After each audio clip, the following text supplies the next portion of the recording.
Paredes Lanata, ¿cuál es la situación después de tantos días de paralización del oleoducto norperuano hasta el día de hoy? ¿Cuál es el último reporte que usted tiene de los especialistas que están en la zona?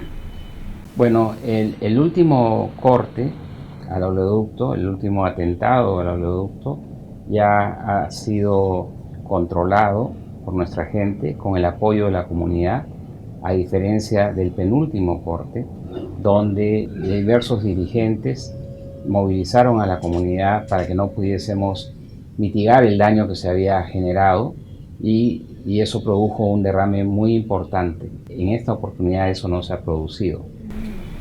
Pero respecto al penúltimo corte que hubo, y usted menciona precisamente que las comunidades hubo un impedimento de las comunidades de que se pueda de alguna manera detener el flujo del petróleo.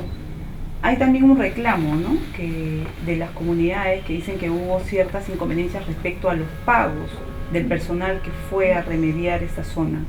Eso no es cierto, o sea, nosotros tratamos de parar el flujo de petróleo con nuestra gente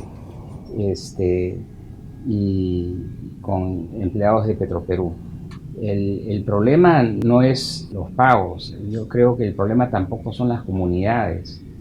El problema que detrás de estos atentados son los delincuentes que buscan posicionarse en el mapa político del Perú, realizando estos atentados, convirtiéndose en pseudo dirigentes, ¿no?, de comunidades nativas, cuando lo que están haciendo es daño a las comunidades nativas. Y tal vez la respuesta de la empresa de Petroperú y del gobierno en el pasado no ha sido la mejor respuesta, porque lo que ha hecho es validar la presencia de estos pseudo líderes cuando debimos haber respaldado a los líderes democráticamente elegidos. Pero ¿cuántas son las roturas desde el 2011 hasta el día de hoy? Mira, yo te puedo dar los datos del 2014. Tenemos aproximadamente 46 hasta antes de esta última. ¿Y cuántas de esas son de producto de terceros? ¿Y cuántas de esas son que corresponden a fallas técnicas del oleoducto en sí? 2/3 corresponden a actos delictivos. 2/3. 2/3. O sea, si hay un porcentaje, yo tengo algunas cifras de la UEFA, que desde el 2011 son 62 las rupturas que ha tenido el oleoducto norperuano. 28 son básicamente responsabilidad de Petroperú por un tema de mantenimiento, cuestiones técnicas, y 62 sí son que se han investigado y se han resuelto que son hechos por terceros. ¿Qué se va a hacer respecto a estos dos temas? Respecto a las roturas ocasionadas por terceros y frente a lo otro que es el tema ya de mantenimiento. Es correcto. Déjame aclararle al público que el oleoducto no es un negocio de Petroperú.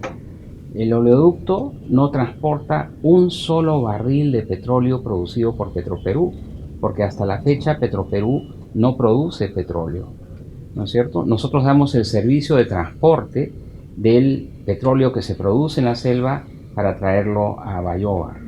Ese servicio que nosotros damos como parte del Estado nos genera una pérdida en promedio de $20 millones al año. Para darle el mantenimiento que requiere el ducto y darle la seguridad que requiere el ducto, estamos ejecutando un plan de inversiones que lleva a que el déficit de Petroperú, que es las utilidades operativas menos las inversiones que tenemos que realizar para el ducto, sean superiores a los $100 millones al año. Eso es cada año durante los siguientes 5 años. Esto de aquí, después de 5 años, esto nos costó $500 millones a los peruanos, ¿no? Que lo pague Petroperú o lo pague el Tesoro, es un detalle de quién lo paga, pero nos está costando al Estado peruano, ¿no? 500 millones, nos va a costar $500 millones. Entonces, para que esto tenga sentido, es porque vamos a desarrollar la industria petrolera, y para desarrollar la industria petrolera necesitamos que en esta zona del país impere la ley y el orden. Y para eso necesitamos la presencia de las fuerzas del orden. En los 1000 kilómetros que tiene el oleoducto, el gasoducto tiene 600 kilómetros, el gasoducto que nos trae el gas de Camisea. No es que tú pones un policía o un soldado en cada kilómetro. La sola presencia de las Fuerzas Armadas y de la Policía Nacional en el caso del gasoducto ha llevado a que no se tenga este tipo de atentados. En Colombia, en Ecuador, las fuerzas del orden de esos países participan en el resguardo de sus oleoductos. No estamos diciendo algo que se nos ocurre. Esto es como se resguarda en nuestros países, dada la conflictividad social, cómo se resguardan estos activos. Entonces, ¿usted considera que tendría que venir un apoyo del gobierno central, del Ministerio del Interior, hacer una operación conjunta para resguardar el oleoducto? ¿Esa sería una solución ante todo eso? esto? Es parte de la solución. Necesitamos una solución integral que haga frente al tema de seguridad, que imponga la ley, ¿no es cierto? La ley hay que imponerla, el orden hay que imponerlo, y por supuesto que se atiendan las brechas sociales de estas poblaciones. Claro, porque las brechas sociales son muy grandes. Así es. El Estado peruano no ha cubierto las necesidades básicas, no provee los servicios y los bienes públicos mínimos que se requieren en estas zonas. Educación, salud, agua, electricidad. Es increíble, ¿no es cierto?, que estas comunidades, por ejemplo, no tengan electricidad junto a un polo de generación de energía como es el petróleo. Pero todo eso se puede hacer dentro del orden. Necesitamos orden, ¿no? Y el orden, cuando se rompe, hay que restablecerlo. Eso es lo que necesitamos ahora. Si bien las voces de un paro ya venían desde hace varios meses atrás, de hecho hace 3 meses se ha subsanado, se ha negociado un paro en otras comunidades. Este paro actual que tiene tomado el lote 5 ya venía gestándose hace varias semanas, por lo que he podido ver a través de las redes y a través de informaciones de las zonas de allá. Hay un reclamo muy puntual y que es innegable, más allá de que sean terceros o que sean, como lo llama Petroperú, algunos vándalos, o como lo ha dicho la misma OEF o Fiscalía, que son vándalos los que han ocasionado estas roturas. Hay algo que es innegable, que es una contaminación fuerte de ríos, de tierra, y que es una imagen además demasiado impactante para quienes la podemos ver.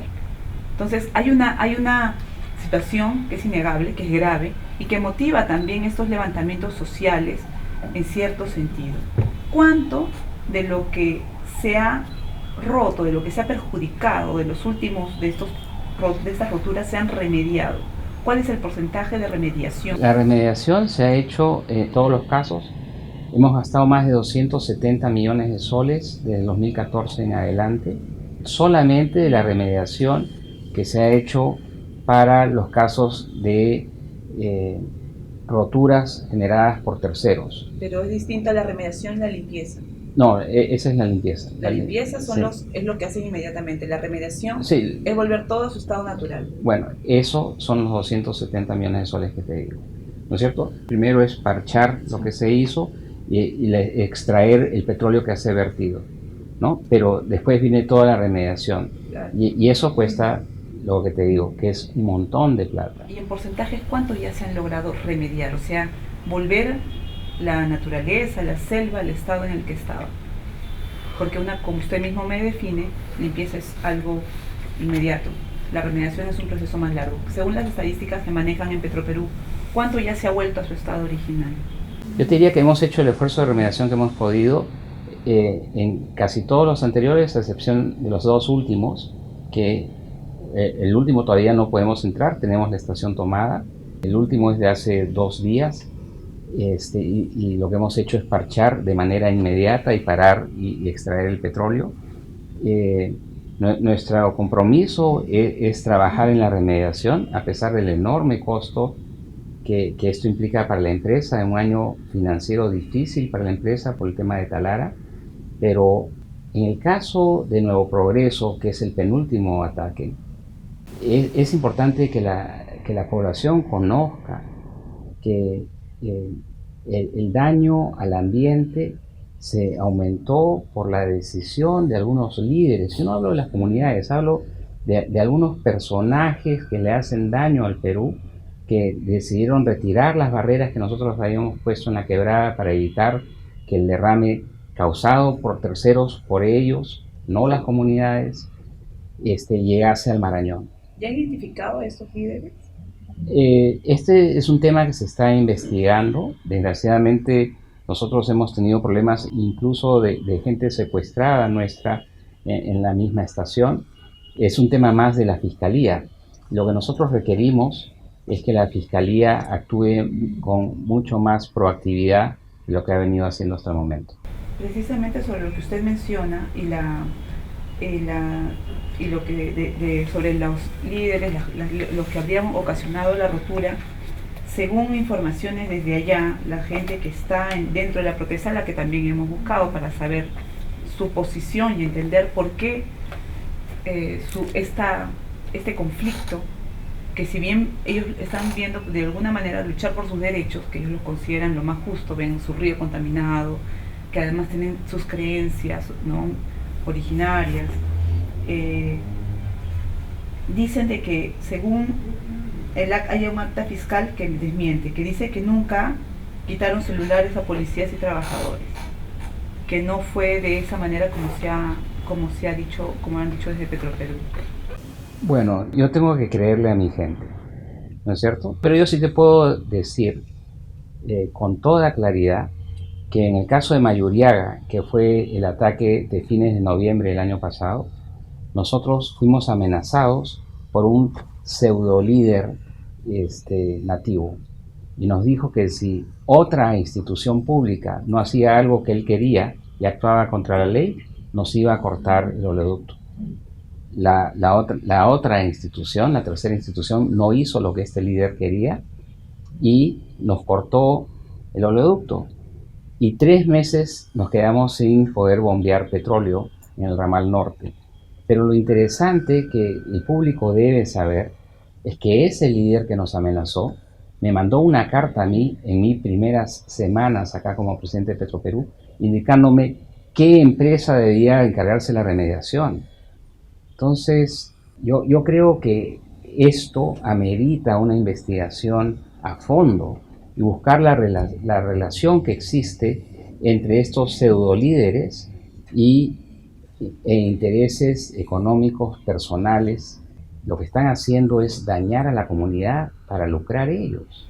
Precisamente en ese punto nos llegó la información que la divulgó la congresista Marielena Foronda hace unos meses, respecto a que había denuncias que la población, que cuando uno escucha el pliego de reclamos de estas comunidades, de estos líderes o falsos líderes, como ustedes los llaman también, se habla de que varios funcionarios, exfuncionarios de Petroperú, al días de haber dejado el cargo,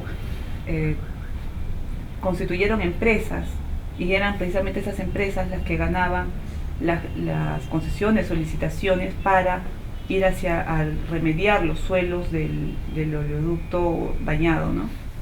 Yo entiendo que las empresas que hacen la mayor parte de las remediaciones no son empresas relacionadas a personal o expersonal de Petroperú, son empresas con mucha experiencia, trayectoria internacional, pero nosotros estamos ayudando en la investigación y promoviendo la mayor transparencia en este tema. ¿Cuánto se pierde por cada día de paralización del oleoducto? Mira, yo te podría decir el número de barriles que se dejan de bombear y hacer un estimado, pero yo creo que es mucho más que eso, ¿no? Yo creo que es mucho más que $2 millones o $3 millones al día.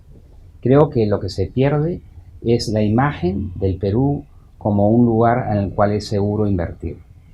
Yo creo que se pierde la imagen de que Loreto es una zona donde vale la pena arriesgar el capital, ¿no? Lo que perdemos es las posibilidades de generar empleo y salir de la pobreza. Eso es lo que estamos perdiendo por actos delictivos. Creo que ya tenemos que decir basta. Exactamente, pero para los que estamos de acuerdo con que debe haber inversión, debe haber crecimiento económico, pero ¿qué decirles a las comunidades que tienen una situación como esta?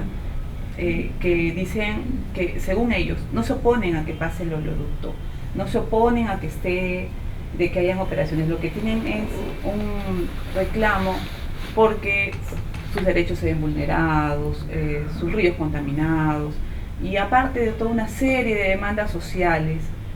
¿Cómo decirle a esas poblaciones: no reclamen, no paren, porque necesitamos inversión? No, O sea, yo no creo que ese es el mensaje, ese no es el mensaje. El mensaje que está dando el gobierno es un compromiso de inversión, de cierre de brechas sociales. Yo he estado con los viceministros y con el ministro de Energía y Minas hace 2 días en Iquitos, conversando con las autoridades locales, con las autoridades democráticamente elegidas, con el gobernador de Loreto y con varios alcaldes.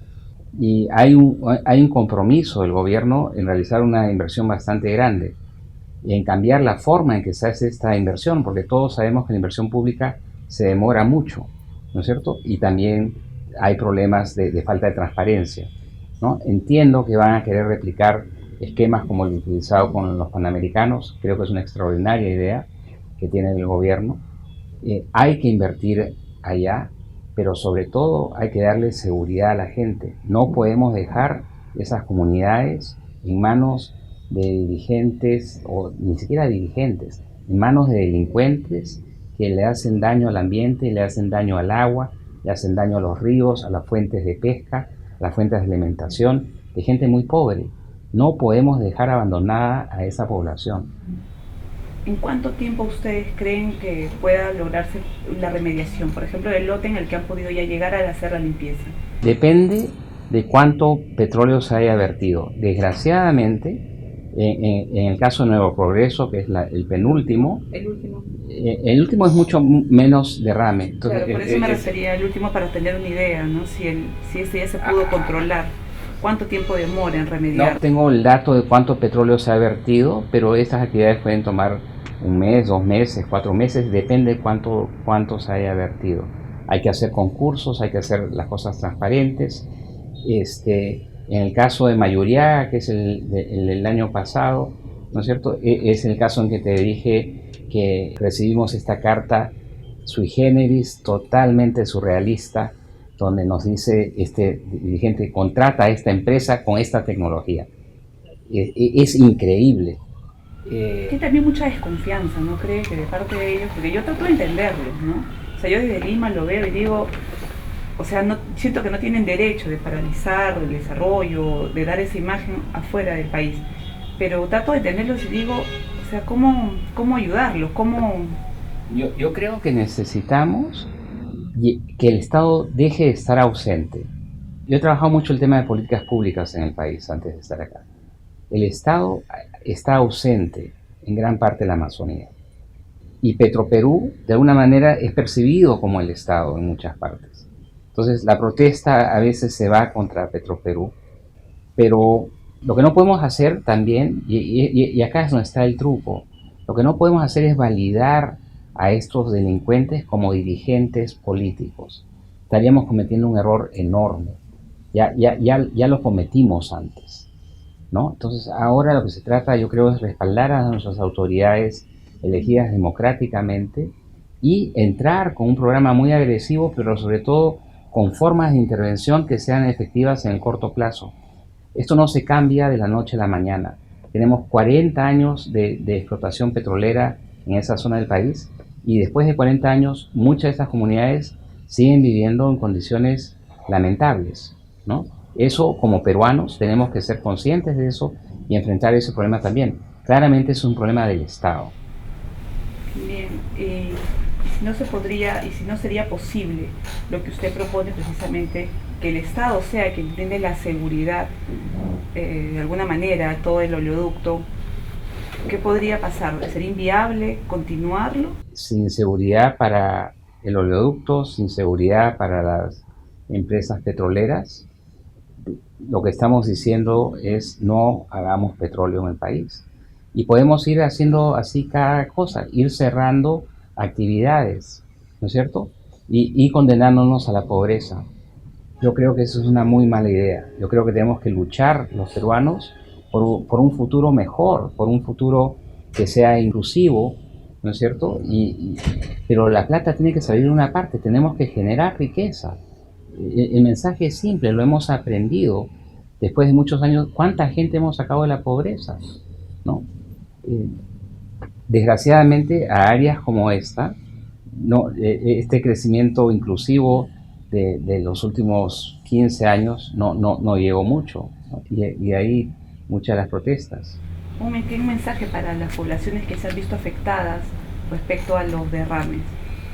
El mensaje que yo les daría a estas poblaciones es: uno, Petroperú está totalmente comprometido con el desarrollo social de estas comunidades aledañas a nuestras actividades. Nosotros vamos a hacer todos los esfuerzos por hacer la remediación lo más rápido posible.